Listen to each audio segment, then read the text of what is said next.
Another day, another kabulustagan na naman ating gagawin ngayong araw na to. Kaya samahan nyo ako sa aking magbablog. Bali tamad ako, pero gusto ko mabuhay. Kaya tara, samahan nyo ako sa pangsisito ng magbablagan ko kasama yung mga vloggers ko mga kaklase. Let's go!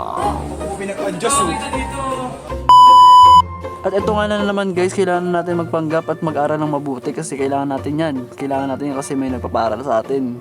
Sayang yung baon na binibigay eh. Kaya kailangan natin mag-aral ng mabuti para masuklian natin ang mga paghihirap na nagpaparal sa atin. Ganun dapat. Balik kasabihin ko pala si si tita kasi may pupunta siya ng hospital kasi bibili yata siya ng gamot. Ewan ko kung anong gagawin niya doon sa may baling nagagarap ka lang.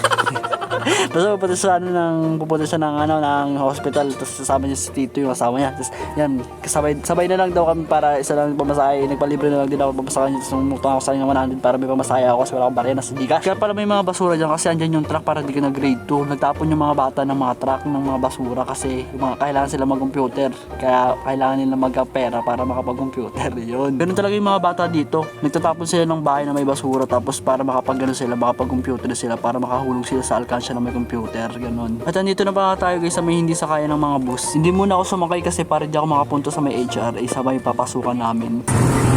Wala yung dalawa. Wala yung dalawa, iniwan na namin. Yun guys, mga guys. Sabi daw nila guys, yung mga panghapon daw, maasim daw yan. Ito ano, parang dinamoy mo naman tayo. Panghapon tayo pre, hindi mo tayo naka-aircon tayo eh.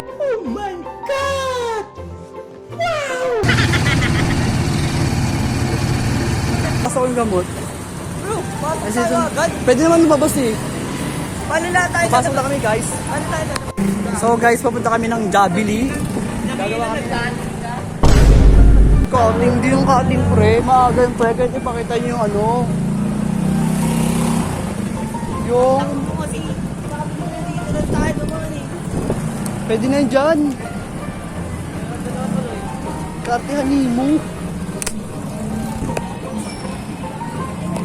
Pupunta muna kami ng Jabili kasi doon ako gagawa ng activities ko, mag-edit ako.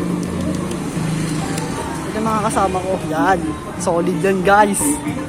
Grabe ang init guys. Ang init. Ang hot ko grabe. Wala kaming pakialam! Aray ko!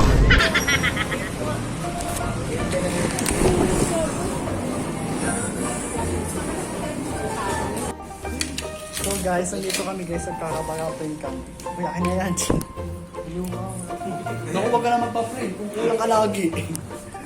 Yung mga si Charles. Salo-salo guys. Ako pinag-adjust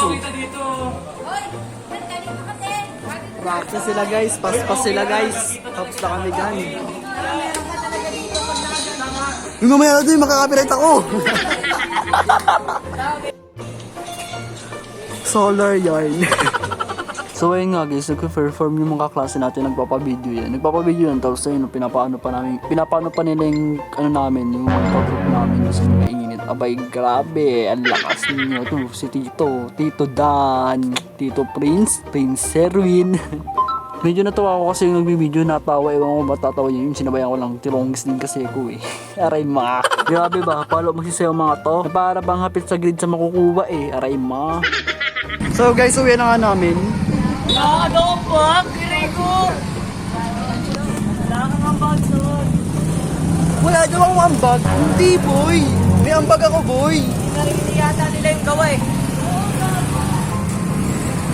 Sabi na niya boy. Hindi pa naman nila in-explain kung pangilang yan. Narinig nila yung... Hindi naman kami ganun katalino sa PR eh. Para basta-basta lang kami magsasalit nila, no?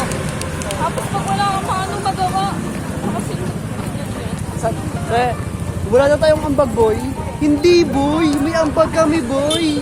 Di lang namin alam kung ano yung sisimulan. Di ka ba nadala? Aray ka. hindi ka pa nila dala eh. Aray mo ah. Aray mo.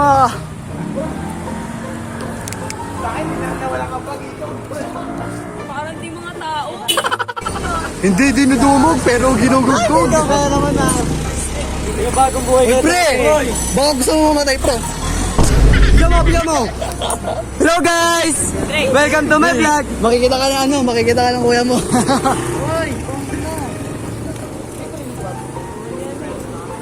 Legal na ako sa magulang ko eh. Wait! Hindi ka! Legal ka na?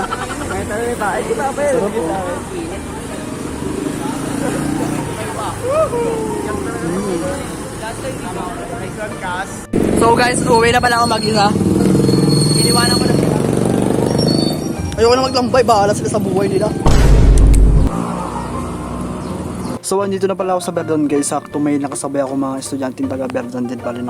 Nakatibid ako ng pamasahe, magiging 12 na lang. Hindi ko lang masasabi na naswerte. Syempre may mga tao din papunta ba ibalabas, papasok sa sakay na tricycle. Syempre banay mo nagkataon lang ganun. Basta wala na akong pake doon. Ang pake ko paano ko makakauwi ng ligtas sa bahay. Yun lang, aray mo. Don't forget to like and share and subscribe sa YouTube channel ko. Yun lang, bye bye. Ay hindi pa pala natatapos yung video, aray mo. Yun lang, bye bye.